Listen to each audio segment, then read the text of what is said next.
Welcome to the Life with Joey Calvo podcast. I am Joey Calvo. And so we welcome everybody on YouTube as well as on PhillyCAM TV. So our guest today is, we're going to say take two in reference to this. You've already seen the first show with her on PhillyCAM TV already at the beginning of May. In reference to that.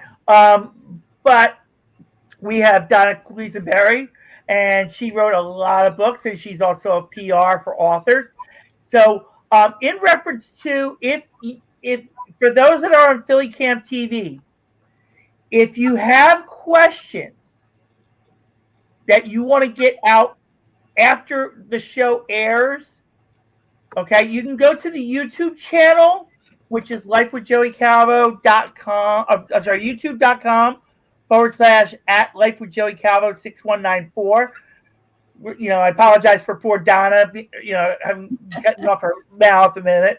But subscribe to the channel so that way you know when they're going to be live. And that way, or when you watch it on PhillyCAM TV, you can always go to the channel and put your post questions in, and I will get back to them in reference to it to answer them for you. So, Donna, welcome back to the podcast. Hello. It's good okay. So, Donna, we're going to have you start now. I'm not even going into the notes, which practically is her website. We're going to explain that a little later on. So, Donna, like I said, is a multifaceted professional with an impressive array of roles and accomplishments. So, Donna, I'm going to let you go from there.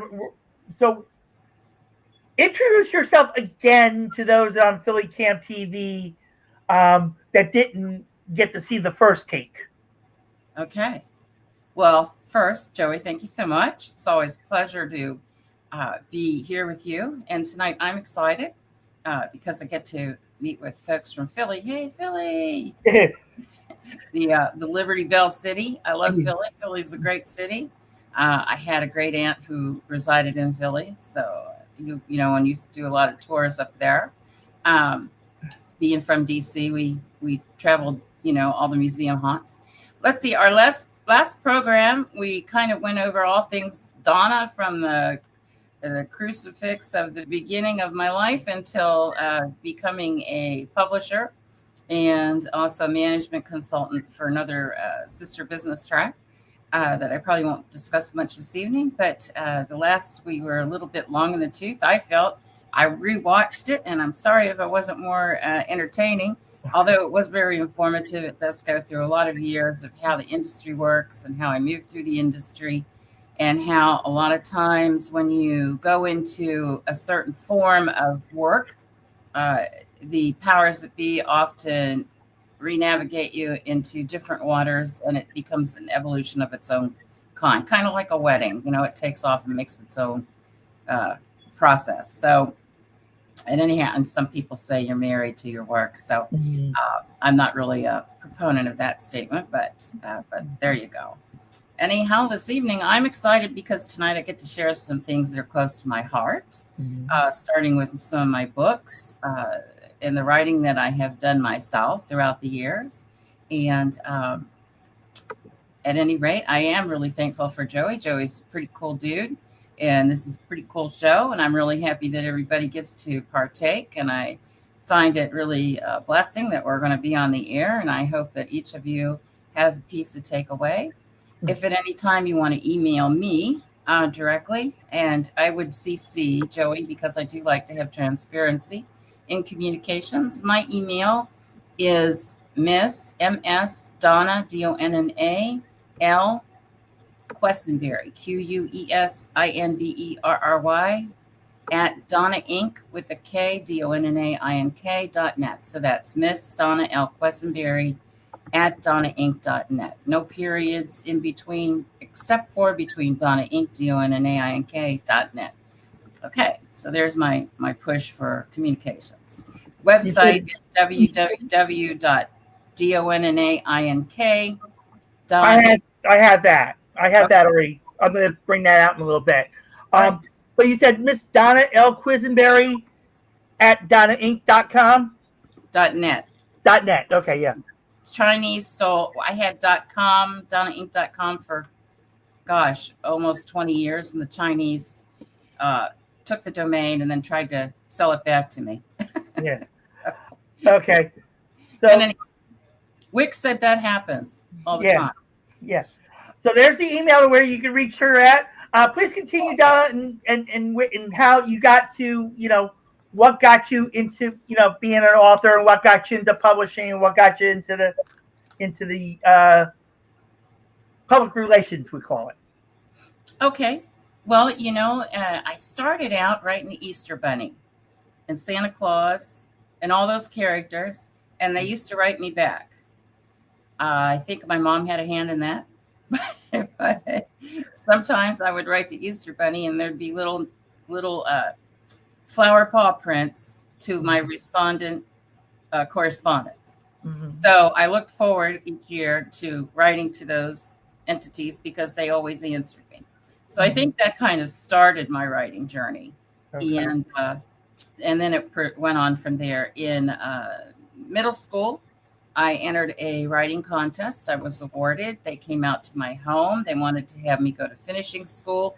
It was going to be paid for. And I also was an equestrian. I rode horses, Hunt Seat, and Western Pleasure.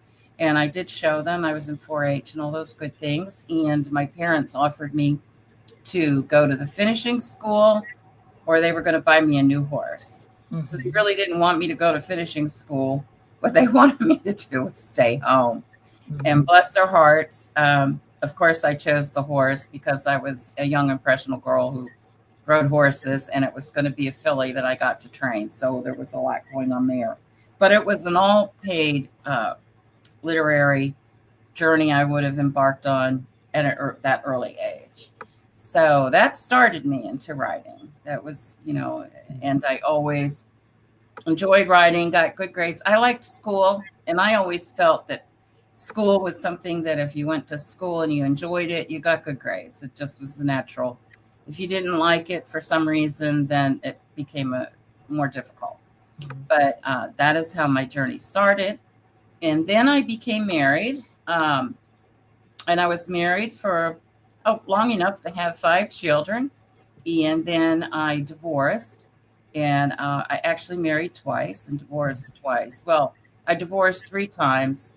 Mm-hmm. I married 3 times, but my first husband I married twice, divorced once. And my second husband I married once and divorced twice. Mm-hmm. So that's another story for another day. But it's kind of funny. At any rate, and then after I divorced, my children were 8, 5, 4, 3, and 5 months old. Wow. And so women out there in Philly, yes, you can. You can get out on your own. You can do what you got to do. You can manage with the children. It's just about at that time, at this age, and Joey can probably resonate with this. As years transpire, although Joey's probably in his late 30s, but I have some. Oh, thank you. At 20, I just turned 55. Oh, gracious. Well, I still got you beat, baby. Yeah. I still got you beat. Yeah. But, when I divorced, and I was 27 with my 5 babies, and they were 8, 5, 4, 3, and 5 months old. And I had all cesareans.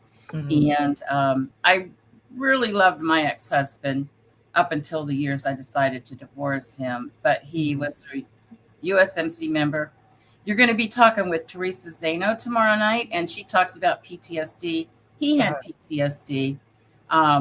He grew up in a household that was abusive, and he was in the military, and he was a wrestler and a state wrestling champ. So he had experienced head trauma.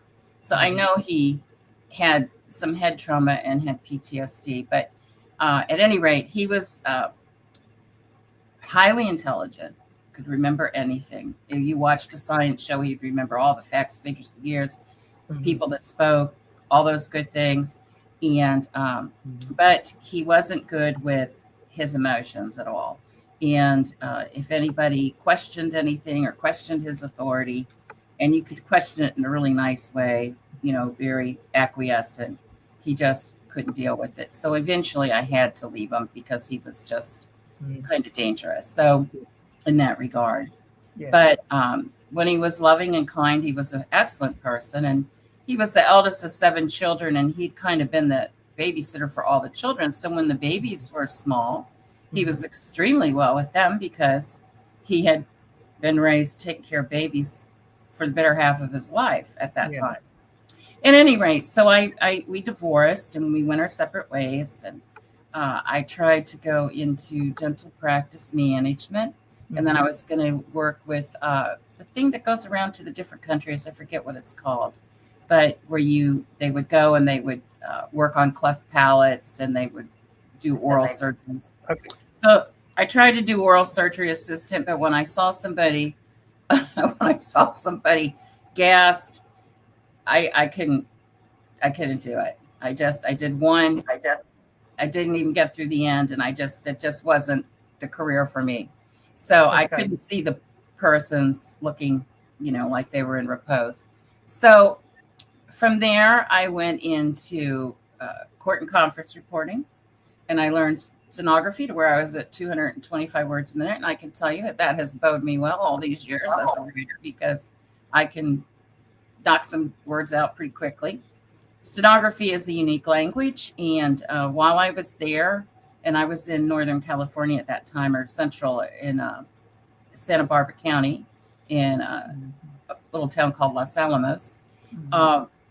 But when I was doing the training, there were all these pictures of Washington, D.C., because one of our trainers had served in Congress a couple times doing the stenography, which they award out to applicants. And so I got homesick, came back to Washington. I was almost finished with that program, transferred to Strayer College at the time, not the university. And that was a chase a campus experience. Almost every week, the campus would be at another location. So you'd go to the old location and it would say, go to 16th Street. And then next week you go to 6th Street, it would say, go to Vermont Avenue. At any rate, I started their court and conference program, and they lost accreditation in that program. So they offered me a parallel move.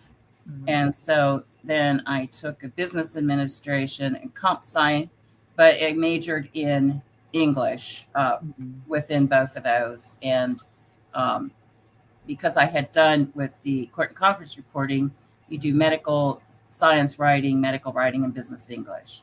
So moving into actually working in the field, I did perform 4, 6, and 8 voice testimony at the Department of Interior, Securities and Exchange Commission. I went to the Congressional Architect of the Capitol processes, the applications to work on the Capitol Hill, and my resume was just god awful. But I got identified there, and that's another story for another day. But you'll have to have me tell that story because it's really interesting. It ended up with the chairman of the House Ways and Means. I interviewed a little further past that with the CIA. And during my interview, I had been awarded because I had been sexually harassed by a junior lobbyist that was referred by Chairman Rostenkowski, who had seen me on the Hill and had them pull my resume and got me into that's how I got the SEC location. And then while I was on location at SEC, they brought in, and it was the old phone with the cord. And they brought it in and sat it on the table. And I had Chairman Rostenkowski's office on the line. And they wanted me to go interview with his personal attorney, who was also a lobbyist. So that was an interesting process. And when I'm going to tell the story just because. Yeah, go ahead. When they would have me go down. So I got the job, and I was actually performing 3 different roles there. But at any rate, they would have me go collect these tubes from the Hill. They would eat at La Marie's or one of the other places that Congress and Senate go to for lunches. So I would go there and I would pick up these tubes that they would then have me send out to Chicago, where they had attorneys on the Chicago Stock and Options Board. And I was like, is this on the up and up? I was a little concerned. And they were like, don't worry about it. Just send those out there. And, Mr. Heffernan, who was the lobbyist that I worked with, he said, don't look at them, don't open them. Of course, me being me, after a few of these transfers, I was like, I got to know what's in here. Well, it was information from the floor on House Ways and Means, things that they were voting on, but had not been released yet. And they didn't have a seal to be able to be released. So these were criminal acts that they were having me, the innocent woman, to transport this for them. And so all in all, I continued in the role, but I began to question things. And as I began to question things, his sexual harassment got worse, and it got pretty graphically just bad stuff. He would say bad stuff. He would ask me to bring my pad, come to his office. He'd put his legs up over the sides of one of those old antique chairs that, with the wings. And he would like massage himself and tell me he could clear his desk and we could have sex. And that Chairman Rostenkowski would like it. And he wanted to give me a penthouse suite, and the chairman would like to come and see me too. And I said, I'm going to call law enforcement. And he said, you have 5 children and you're a single mother. No one's going to believe you.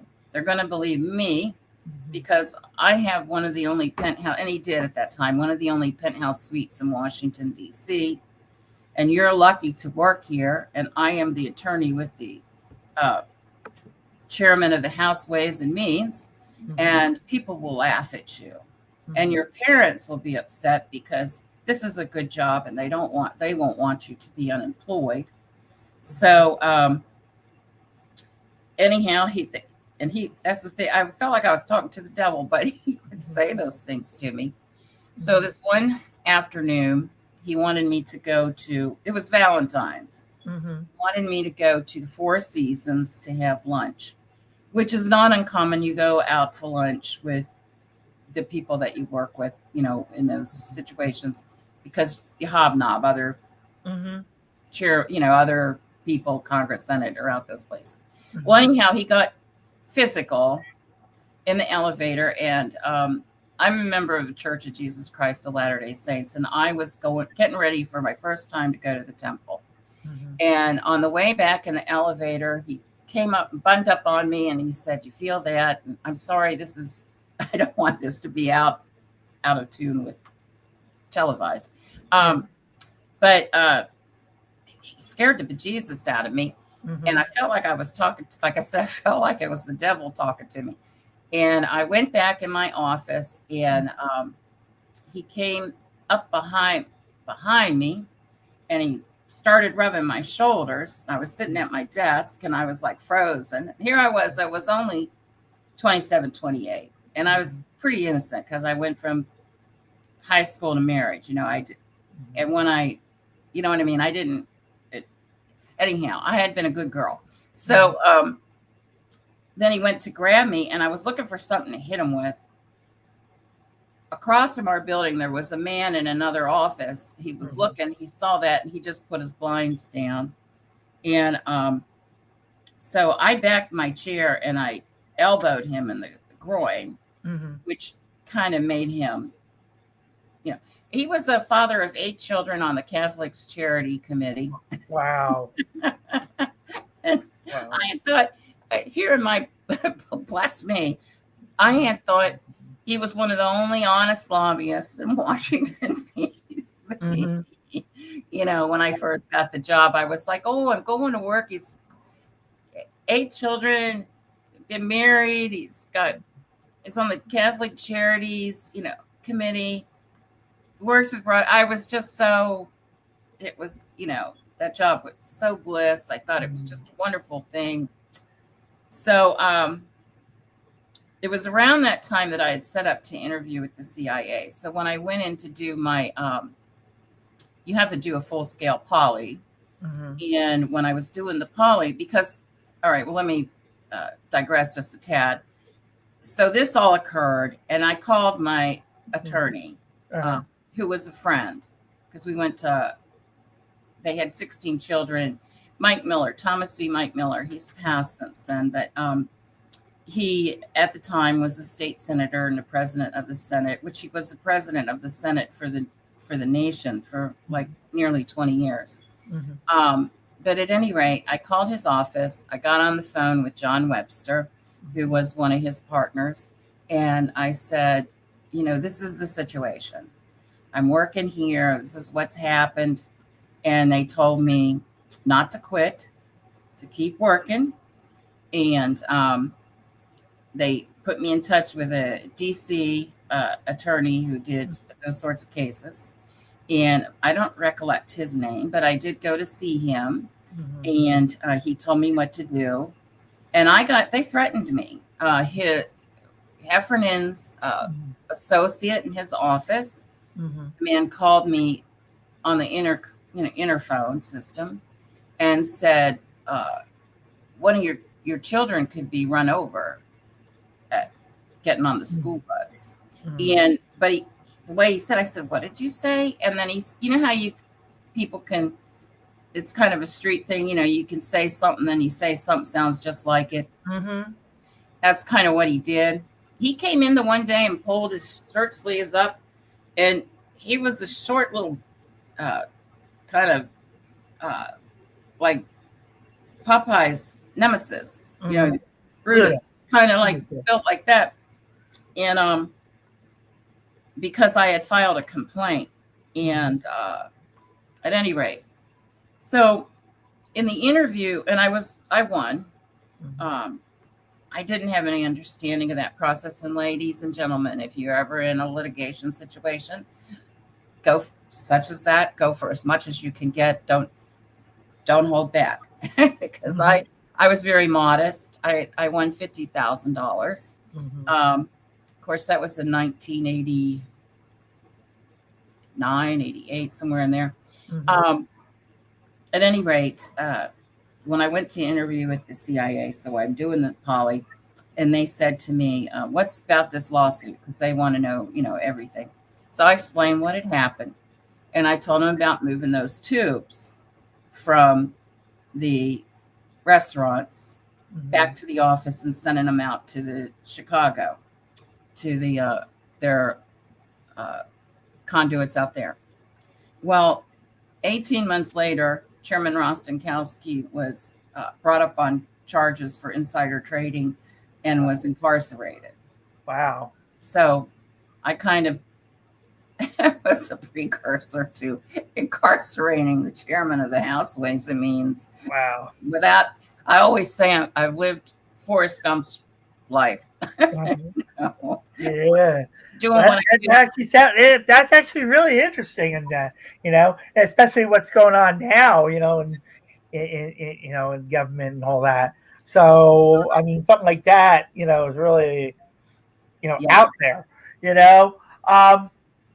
So that's a sidebar story. That's not really about writing, but but that is a life, you know. Hand to God, that happened. And yes, that was and he went to prison, and because of that scenario. So yes, and I had no idea. I know that the interviewer stepped out for a minute. He said, I'll be right back. And then my interview lasted like 4 hours. It was a long interview. But yes. So, and after that, I went to work performing. I worked for a little while in a mortgage securities office, and I used to put the stocks, the rates on the wire, and then we would get bids. And I also was the executive secretary to the president and did some things there. And then after that, I moved into technical writing. And once I started doing technical writing, almost immediately, Right.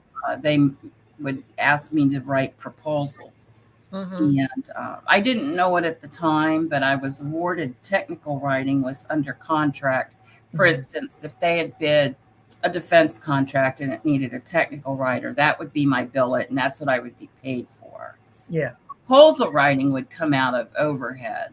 Right. And not be relative. So even in that, it was not really legal for them to have me performing their proposal writing as a technical writer on a defense contract. Right. Which is what happened for years because I had no idea until I learned. Naivete is our good friend and sometimes not, Yeah.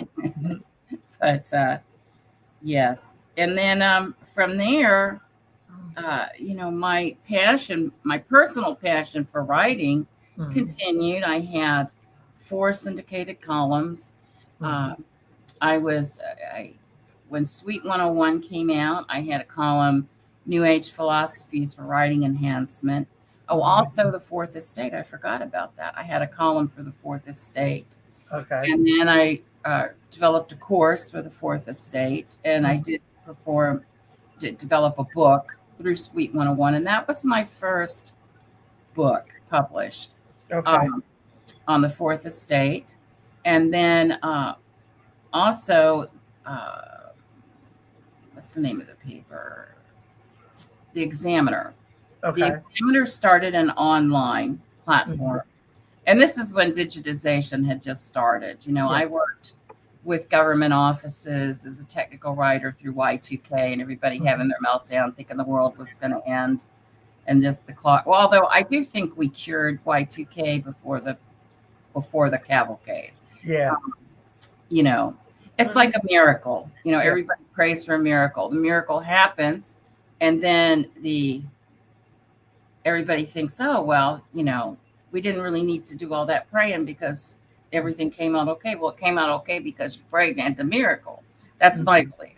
But at any rate, and I've lived a life of miracles. I can tell you differing things. One time I was crossing the country with my children, and I only had we left. That was when we left Santa Maria for me to come back to Washington and go to college at Strayer College because my family are all here. Yeah. And the little town we lived in, Los Alamos, was very family oriented. And I love being there. I used to take children to Hope's Ranch State Beach Park, and I used to, we'd fly kites. And there was an Indian fellow, Hindi, who used to come and fly kites. And he was an expert kite flyer. He used to be able to make the kite come and tickle your nose or land on your shoulder a little bit. And so we used to go there to Hope Ranch Park, and we used to hang out in SB at the beach there. Again, my naivete, I had no, ideal that Santa Barbara is kind of the mecca for millionaires in the United States. But, I was just there doing my mom thing. And at any rate, when I came back out east after that, it was largely to be with family because I felt bad because it was such a family-oriented place where we were living. And I felt my children weren't getting the benefit of having their cousins and aunts and uncles, grandparents. Right. And I couldn't afford as a single mom to fly back and forth. Yeah. So for listeners, sometimes it is better to be where you know and what you do for the people you love rather than being necessarily in the place where it's maybe got some grand adventures, but you don't have your hub. I'm, strong believer if you've got a good family, you should celebrate that and let your children enjoy it and have the heritage to move forward. So, all right. Before we go on, for those that are watching on YouTube live stream on PhillyCAM TV, and I did forget WPPM LP eventually down the line.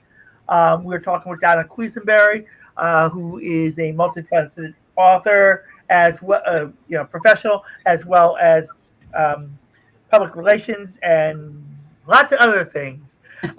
So Donna was explaining her story about how she got to kind of where she's at now. But we're gonna go ahead and jump into the books. Okay. Yeah. I'm sorry to cut that short for now. No, that's fine. But I do want to get into. So you wrote many books, and so explain about these books that you wrote. Okay. Let me see here. Now I have I have a few different types of titles that I develop. For instance, I have what's called an evergreen book, like this. This is Mandela's for adult colorists. Okay. And I really like this. I really like Mandela's. And if I don't enunciate it the way you do, I'm sorry. But I really like them, and I like coloring books for adults and children. And I like this. I have it in print and hardback. The nice thing about it in hardback is, sometimes it can be a family situation. Like, for instance, if you're waiting in the airport, which we all know now is a very tedious experience. Of course, you can color together as a family, and then a hardbound, you can keep that for posterity. Yeah. It's not like the others get so worn out so quickly. And then I have Stolen Lullabies and Secret Impasses. Okay. And this is a book of poetry. And let me see. I'll read one to you. Okay. It's Canvas Navel. And he said not to pick lint hairs. Okay. City lights, housing street, hums. Portobello crops poured on checkerboard cloths. Meadows, lands, seaports. He stood naked suited with angulations. Okay. Interesting. That's one of my favorites. It's okay. And I'm sorry I didn't read it better because I can't see. It's all right. It's all right. I'm the blind writer. Yeah. This one's called Writing. WR period TING. Okay. And it is, I'm going to take it closer to the light. Yep. Wrote about myself once. Reread it years later. Okay. A pretentious piece. Should have been edited. That girl resides inside me. I still love her. So that's about me. Okay. Anyhow, okay. So, that's a good piece right there. And then you wrote another book, A Time for Faith. That book is in development, and that is A Time for Faith is a spiritually grounded work about resilience, grace, and belief. It is not a sermon. It's a conversation. It's about moments in life where everything falls apart and the only thing left standing is your faith. And that was something I was beginning to tell the story of coming across the country and only having $243. My 5 children, and we had a dog and 2 cats and 17 boxes. And we were driving in a Bonneville. So we got to Memphis, and I was Donna, before you go on, I wanted to apologize for the technical difficulties we just had with the internet here, because it cut her off as she was talking about this. So you might want to go back a little bit. Okay. In reference to it. I'll make it brief. All right, go ahead. We were coming across the country when I was transitioning from Santa Barbara to Washington, D.C. to attend Strayer College from Santa Maria, Clark College for court reporting. And I only had $243. I had my 5 babies and my dog and 2 cats and 17 boxes. We were driving to Bonneville, and we ran out of gas in Memphis. And I told the children, I said, we're going to have to pray the car home. I only had a couple dollars to put gas in, and we were below E. So I put the gas in, and we started praying. And so we were in Tennessee, and we were coming back to Maryland, but you have to kind of go up over the Woodrow Wilson Bridge. And so we're crossing the Woodrow Wilson, and the car kind of jerked.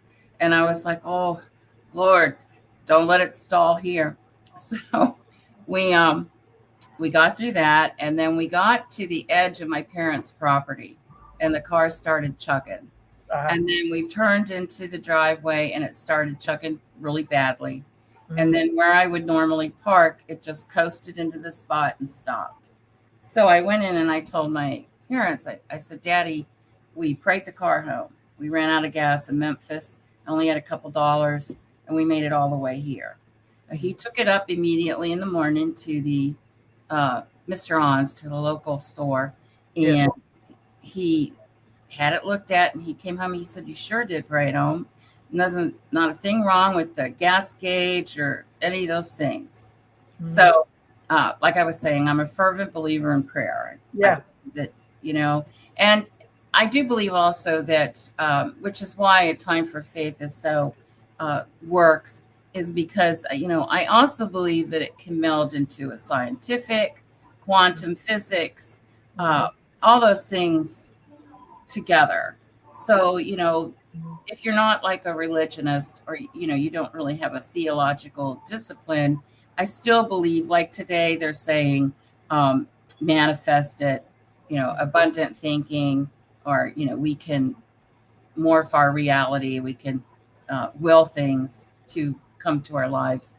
And so I believe all those things work together simultaneously.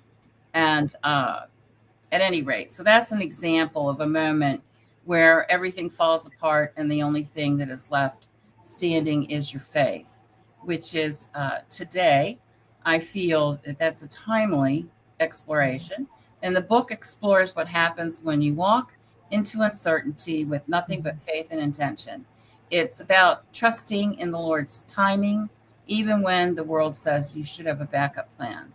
A Time for Faith is for anyone who has ever been in a season of waiting for the breakthrough, waiting for the answer, waiting for the healing.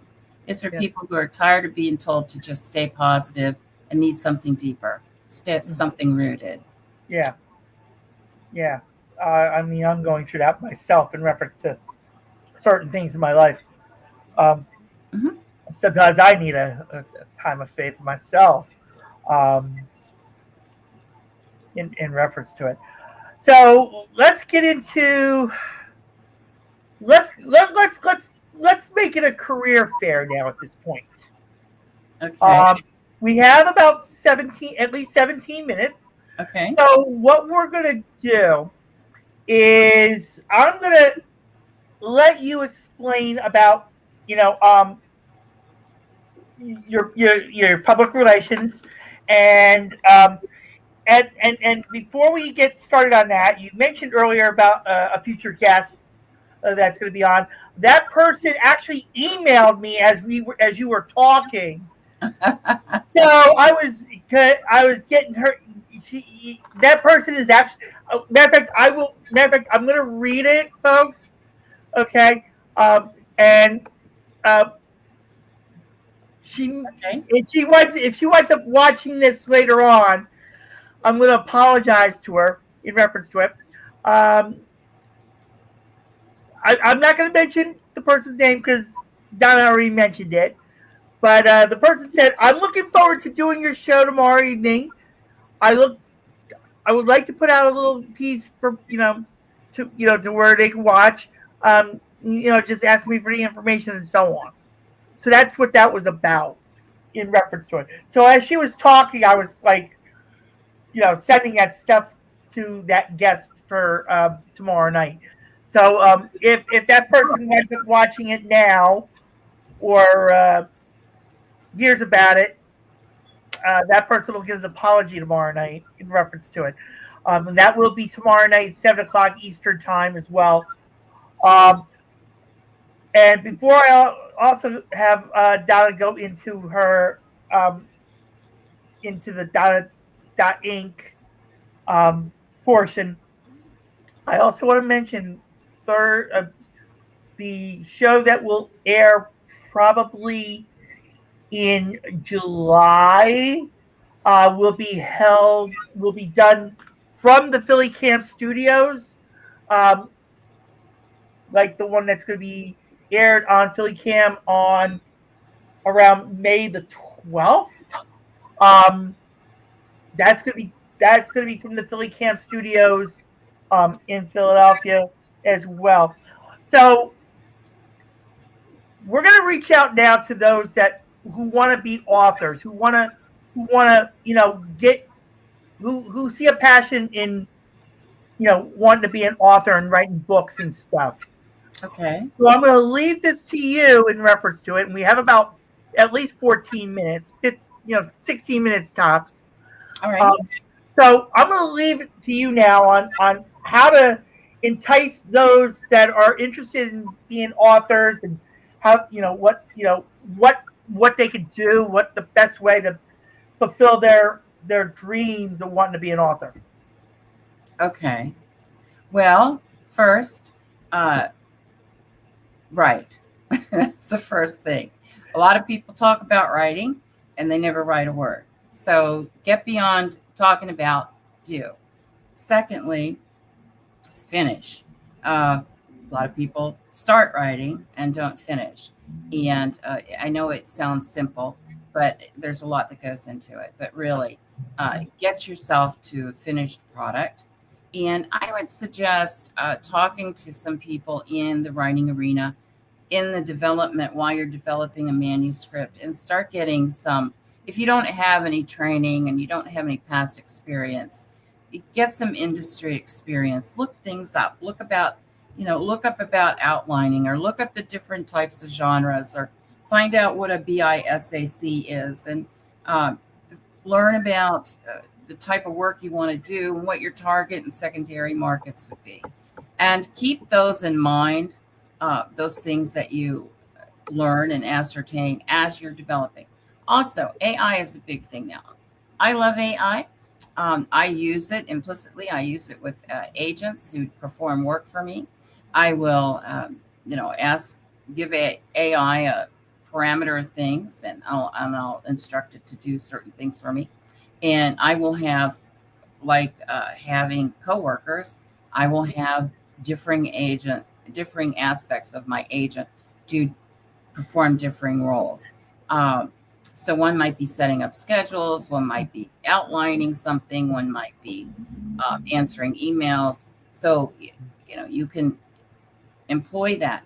And as far as writing and having AI write your work, I was talking to someone the other day, and they were saying about a press release that, you can just go in and it'll pop out a press release for you.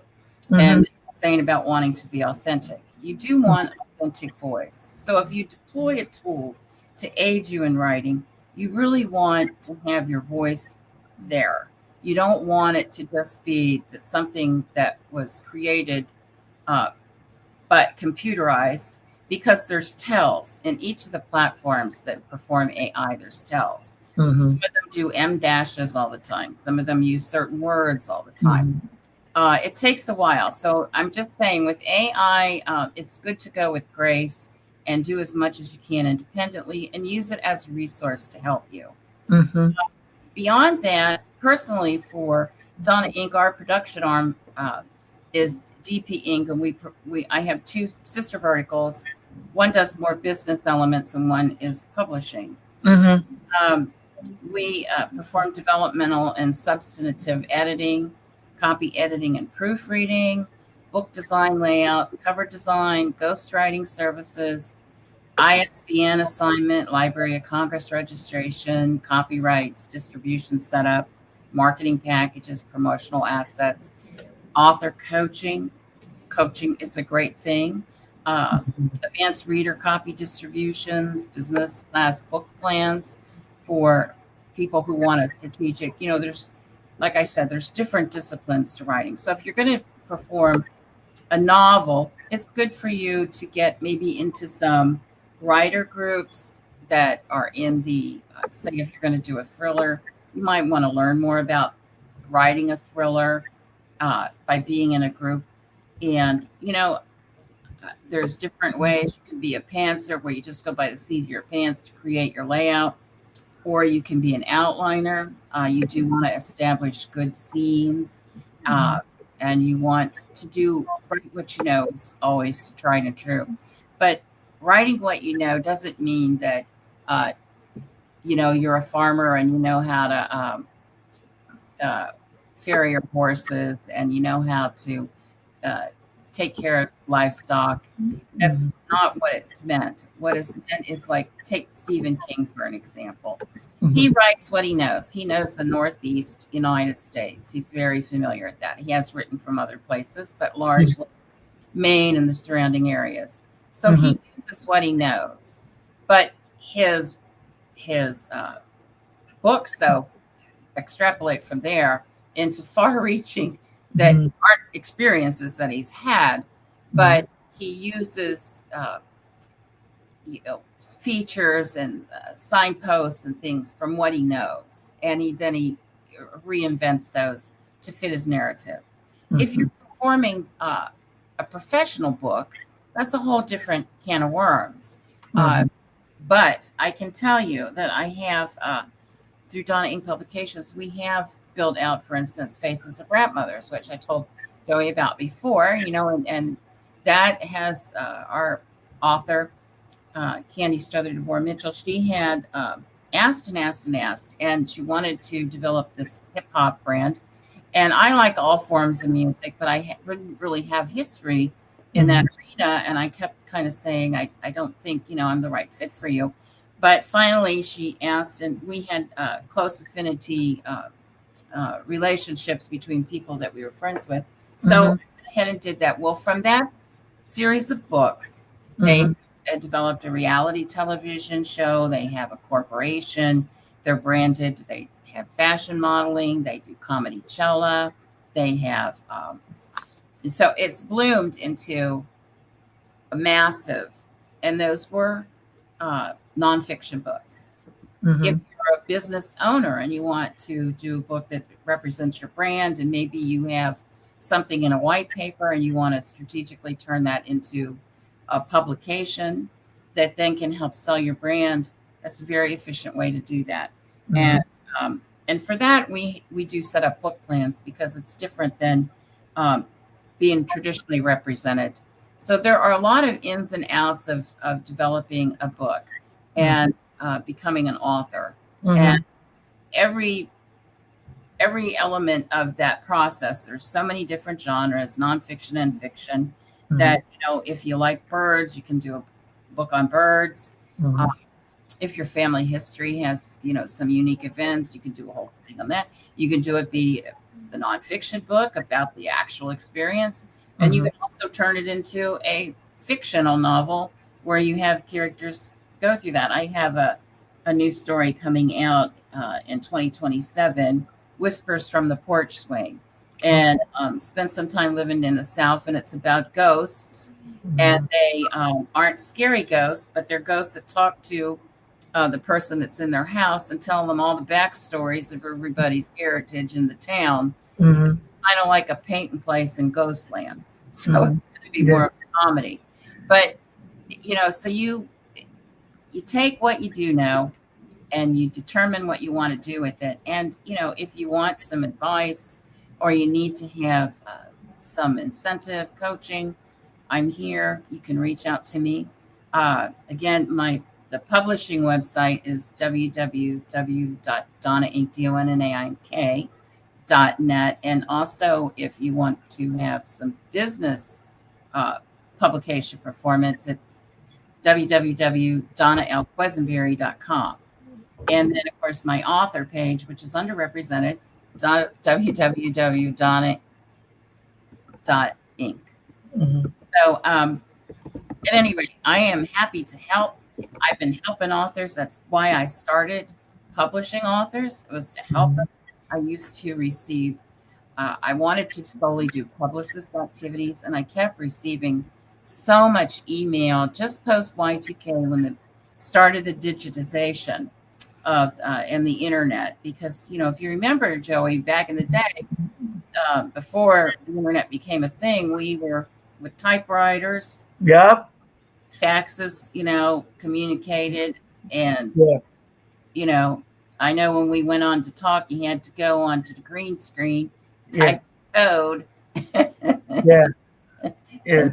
and share the green screen. And I go back as far as I worked in my daddy's real estate office. Yeah. I used to type up things, and I used the paper that, what was it called? The blue paper that had the duplicity factor. And when you type, couldn't have a typo.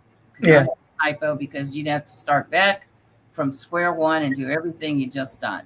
Yeah. It's actually a good exercise. Yeah. So, and the thing is too, like in my course, New Age Philosophies for Writing Enhancement, meditate, pray, whatever you do to, do deep breathing, kind of get your chi, get into your zone. Mm-hmm. And that really makes a difference in your writing, no matter what type of writing you're doing. If you get into your zone, it helps. So, and that's the best place to be. And if you do believe in your spirit guides, or, ancestors, or Heavenly Father, or the Holy Ghost, or just expanded consciousness, or quantum physics, if you ask for clarity, it comes to you, and you become. But listen to, keep the rules of writing, though. It's good to have Strunk's guide style of writing. You need to follow the rules. I know today there's so much no punctuation, and I'm telling you, that's a killer when you send your manuscript into somebody. Yeah, you got to follow the rules. That's the one piece. You can be as liberal as you want in your conceptual thinking. Follow the rules of writing, and that's going to be your saving grace. Really, it's a help. All right, so Donna gave great advice to those who are interested in being an author. I kept the email up on the screen. So if you are interested in being an author, and you have questions, or you have ideas you want to run by her for her opinion, you can email her directly on the screen. You could also go to donnainc.net, as well as DonnaQuisenberry.com. There's a lot there that you can find out, and like I said, become an author, and possibly get yourself to where the author she mentioned that got really far with her rap novel and stuff, and even to the point where Donna, sorry, that's the guest tomorrow night, Teresa. And I apologize, Teresa. Teresa Zano tomorrow evening, yes. with her book Born to Compete, which is about PTSD, and I'll let her share all that. And then A.L. Brooks and J.R. Hatcher, they're from Donna Publications. They're going to be speaking about TBI Guys Learning Lessons, Awakenings, New Beginnings, and Learning Lessons. I'm going to be sending you also Catherine Sewell. She's going to be, she is a actress, filmmaker, and she is sharing her trade secrets, real-time roadmap to acting. She's an excellent instructor. She's also a psychologist and has been a formal educator in public schools. And then she started acting, and I'll let her share her story. And then I have a couple others I'm going to be sending to you, like Dr. Gerhard Plenert. He's a professor emeritus numerous times, and has he has published over 30 books and he has the History of the Small World, which is a kind of like the Hobbit epic. Okay. And also Montana leads that series, and that's about women crime detectives, and it's really an engaging. And he also, his third story speaks about drones, and it's a thriller. It's pretty interesting. So, we have, and all of my authors have had grand experiences. Some have moved into TED Talks, and, others have just shared with family and friends, and that was what they wanted. Yep. But at any rate, if you do have something, a manuscript, a dream, or a story, reach out, because we built something special and we want you to be part of it. And Donna just gave you a sneak peek of where this podcast is going in reference to it, in reference to more authors coming on, and we'll be discussing that off air in reference to it. But Donna, as always, we're starting to run out of time. Okay. I thank you so much for coming on again and introducing the viewers of Philadelphia now to Philly. author, to being to possibly being an author. It's going to be early morning when they watch this, so it's going to be they're going to be like, they're like half asleep as they're watching this. Well, no, a lot of famous authors have early morning. A lot of them get up at 4 a.m. Yeah. And this will be airing at 6 a.m. on a Friday. So, best day of the week to do it. But definitely, Donna, thank you so much for everything, as always. And everybody, thank you so much for watching on PhillyCAM TV and watching the YouTube live stream. If you do have any comments, come to the YouTube channel, which is youtube.com/@LifeWithJoeyCalvo6194. Leave your comment. I will get to it and let Donna know what the question is, if there's a question, and that way it could be answered, and I'll reply back within time in reference to it. And so, God bless. Keep writing. Keep believing. Your story matters. All right. And thank you, everyone, for watching the Life with Joey Calvo podcast on YouTube and on PhillyCAM TV. God bless you all. Thank you.